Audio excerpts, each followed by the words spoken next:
Welcome to my channel. ఈ వీడియోలో ప్రభుత్వ ఉద్యోగులకు శుభవార్త అండి. ఫిట్‌మెంట్, డీఏ, హెచ్‌ఆర్‌ఏ పెంచుతూ ఉత్తర్వులు జారీ. పూర్తి వివరాలనైతే వీడియోలో తెలుసుకుందాము. వీడియో చూస్తున్న ప్రతి ఒక్కరు కూడా వీడియోకి ఒక లైక్ అయితే చేయండి.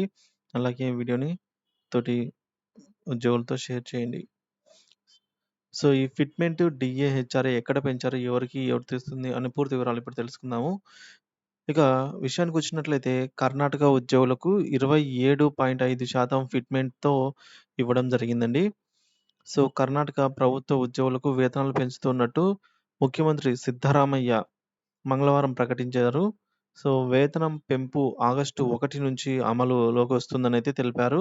వేతనాలు పెంచకపోతే ఆగస్టులో నిరవధిక సమ్మెకు దిగుతామని కర్ణాటక రాష్ట్ర ప్రభుత్వ ఉద్యోగుల సంఘం ప్రకటించిన నేపథ్యంలో సిద్ధరామయ్య ఒత్తిడి పెరిగింది ప్రభుత్వం పైన.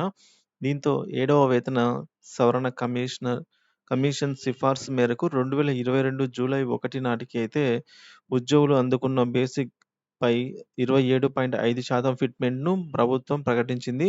డీఏను 31%, హెచ్‌ఆర్‌ఏను 32% అయితే ప్రకటించిందనమాట. ఇదే విధంగా మన రాష్ట్రంలో కూడా త్వరలోనే ఉద్యోగులకు సంబంధించి కీలక ప్రకటన, ఐఆర్ ప్రకటన ఉండే అవకాశం అయితే ఎక్కువగా ఉందండి.